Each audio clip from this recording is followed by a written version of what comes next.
The chemical behavior of every substance in the universe arises from the spatial arrangement of electrons around an atomic nucleus.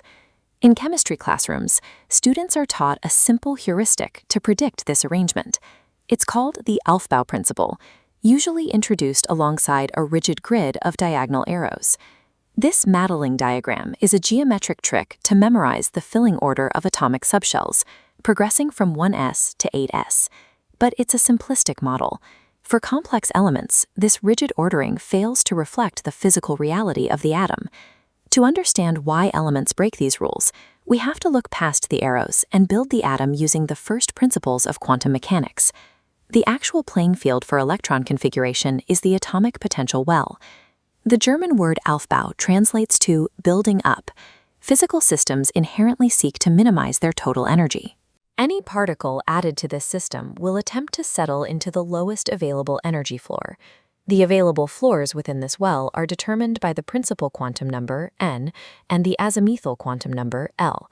These parameters create distinct energy levels, which we label 1s, 2s, and 2p, stacking at progressively higher points on the energy axis.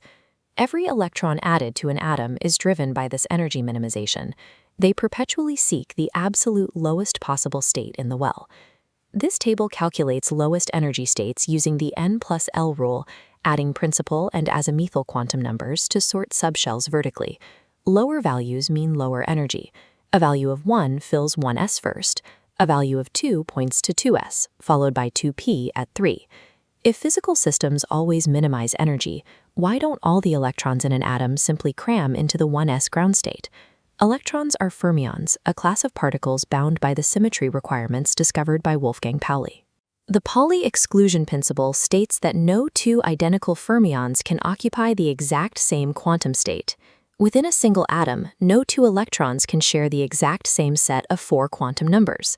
Applied to orbital boxes here, if 2 electrons share the same spatial state, their spin states must be opposite. 2 up spins are rejected, but an up and a down are allowed. This diagram illustrates the consequence. Once a spatial orbital contains 2 opposite spin electrons, it is perfectly full. The next electron added cannot enter that state. It is forced upward to occupy the next available higher energy tier. By preventing electrons from collapsing into a singular ground state, the Pauli principle forces them to stack upward. This mathematical constraint is what gives matter volume and creates the physical architecture of the atom. Moving up the energy ladder to the 2p subshell introduces degenerate orbitals, multiple distinct quantum states that exist at the exact same energy level. When filling these degenerate states, we have to account for a new variable. Electrons carry a negative charge, meaning they naturally repel one another. Placing 2 negatively charged particles into the same confined orbital incurs a severe energetic penalty. Their Coulomb repulsion increases the atom's total energy. Hund's rule dictates the solution. In the top row, electrons fill degenerate orbitals singly with parallel spins before pairing. The rows below are incorrect. Forcing early pairing in the 2p box causes intense mutual repulsion, raising overall energy. Keeping the spins parallel forces the electrons to maintain maximum spatial separation. This effect, known as exchange energy, stabilizes the configuration and keeps the total energy of the atom as low as possible. Electron configuration is a constant negotiation. Electrons spread themselves out to balance the inward attractive pull of the nucleus against their own mutual repulsion. As we move into the transition metals, the structure becomes complex. The 4s orbital penetrates closer to the nucleus, which causes its energy to dip slightly below the 3d orbital. Up to vanadium, the sequence works perfectly. The 4s subshell fills completely with 2 electrons, and 3 individual electrons drop into the 3d boxes. Following the diagonal arrows to add the 24th electron for chromium, we predict a configuration of 4s2 3d4. But the Aufbau diagram assumes orbital energies are strictly fixed.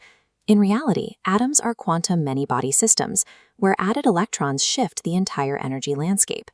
The physical reality for chromium is that an electron is promoted from the lower 4s state up into the 3d state, resulting in a symmetrical half-filled configuration, 4s1 3d5.